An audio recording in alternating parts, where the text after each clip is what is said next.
بسم اللہ الرحمن الرحیم۔ یہ ایک چھوٹی سی کتاب ہے، ملت اسلامیہ اور فرقہ بندی کی زنجیریں۔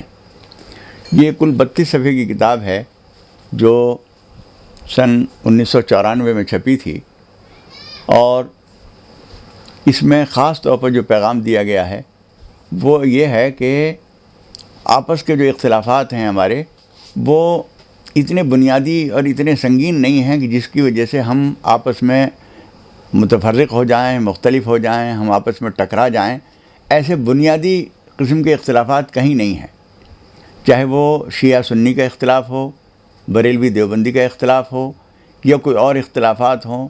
حتیٰ کہ اس سے بھی بہت ہلکا اختلاف ہے اہل حدیث اور حنفی کا، یا شافعی اور حنبلی اور مالکی کا۔ یہ اختلافات ہرگز ایسے نہیں ہیں کہ ان کی وجہ سے ہم ٹکرا جائیں۔ اس میں خاص طور پر شیعہ حضرات کے بارے میں مفتی کفایت اللہ صاحب رحمۃ اللہ علیہ کے حوالے سے یہ نقل کیا گیا ہے کہ ان کی جن باتوں کے بارے میں بہت بڑا چڑھا کے بیان کیا جاتا ہے، وہ بھی پورے فرقے کی وہ باتیں نہیں ہیں۔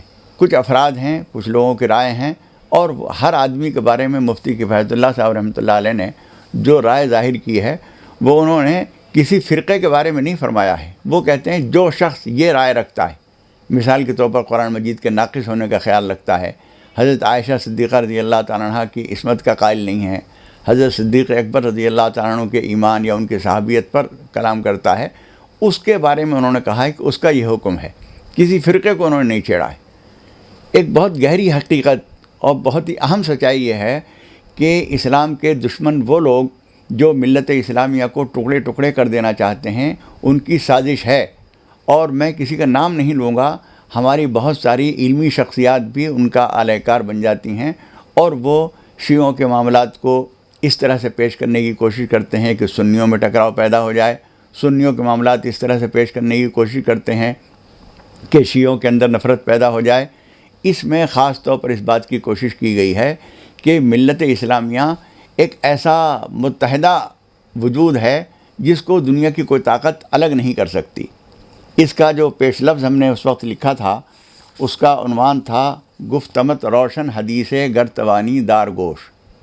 بعد میں ہم نے اور پھر اس کو جب دیکھا لوگوں نے، تو بہت سارے حضرات نے وقت کی پکار کے عنوان سے اسے ایک صفحے کے ہینڈ بل میں شائع کیا، اور وہ کئی لاکھ کی تعداد میں الحمدللہ شائع ہوا، مسجدوں میں لٹکایا گیا۔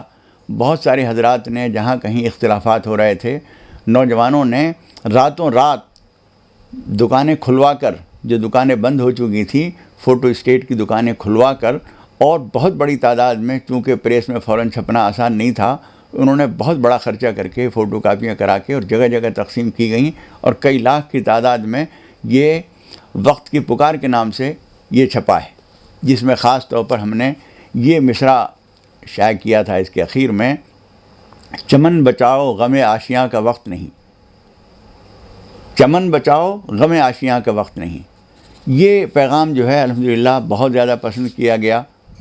اس میں اس بات کی کوشش کی گئی تھی کہ مسلکی فرق اور اس کی حدیں کیا ہونی چاہیے۔ صحابہ اور تابعین کے دور میں، خود حضور اکرم صلی اللہ علیہ وسلم کے زمانے میں اس کی حدیں کیا تھیں، اور اس موضوع پر ہم نے اور بھی کئی چھوٹے چھوٹے کتابچے لکھے ہیں، ان کا تعارف انشاءاللہ تعالی آئے گا۔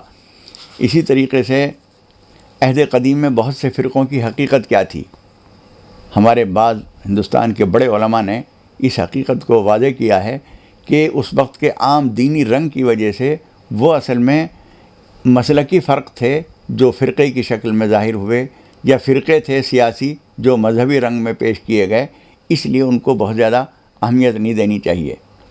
لوگ اپنے افکار کو مذہبی رنگ کیوں دیتے ہیں؟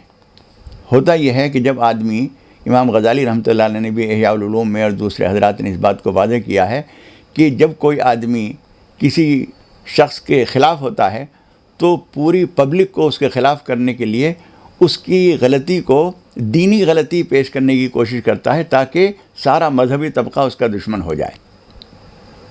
حقیقت یہ ہوتی ہے کہ ایک آدمی شخصی طور پر میرا دشمن ہے، میں یہ کوشش کرتا ہوں کہ اس کو دین کا مخالف پیش کروں، دین کا مخالف بنا کر بتاؤں، تاکہ لوگ جو ہیں سارے دینی حضرات اس کے خلاف پڑ جائیں۔ مقصد کیا ہوتا ہے؟ رنجش ذاتی ہے، لیکن اس کو دینی رنجش بنایا جاتا ہے۔ اس بات کو بھی اس میں کھولا گیا ہے۔ پھر ہماری فرقہ وارانہ بے بصیرتی، ہم کس طرح سے بے بصیرت ہو جاتے ہیں فرقوں کے معاملات میں، یہ ایک سوچنے کی چیز ہے۔ اسی طرح سے ہمارے شیعہ اور سنی کے جو فرق ہیں، اور اس میں آدمی ضرورت سے زیادہ حساس ہو جاتا ہے۔ ہم نے جگہ جگہ اس بات کی کوشش کی ہے، اس کتاب میں بھی اور جگہ بھی ہم نے بتایا ہے کہ ہم ایک بنیے کی دکان سے سودا لینے جاتے ہیں، ایک بنیا دکاندار اور ایک گاہک کے طور پر ہمارے تعلقات اگر ٹھیک ہیں تو ہم ایک اچھا دکاندار اور وہ ہمیں ایک اچھا گاہک مانتا ہے، اور اس بنیاد پر ہمارے اس کے تعلقات ٹھیک رہتے ہیں۔ اس سے کوئی بحث نہیں کہ اس کا مذہب اور مسلک کیا ہے، ہمارا کیا ہے۔ لیکن دیوبندی، بریلوی اور شیعہ اور سنی اور اہل حدیث اور حنفی، ان معاملات کو ہم کبھی کبھی اس بڑے فرق سے بھی زیادہ سنگین بنا دیتے ہیں اور زیادہ اہمیت دیتے ہیں۔ یہ ہماری نادانی اور بے بصیرتی ہوتی ہے۔ تفریق کی سازشیں دنیا میں کس کس طرح سے ہو رہی ہیں، اس کے مختصراً اشارے اس کے اندر دیے گئے ہیں۔ دیوبندیت بریلویت کیا معاملہ ہے، اس بارے میں ہم نے اس میں واضح کرنے کی کوشش کی ہے۔ صحیح بات یہ ہے کہ سچا دیوبندی وہ ہے جو بریلویت کا دشمن نہ ہو، اور سچا بریلوی وہ ہے جو دیوبندیت کا دشمن نہ ہو، اس لیے کہ یہ دونوں حضرت محمد مصطفیٰ صلی اللہ علیہ وسلم کا دامن پکڑنے والے لوگ ہیں۔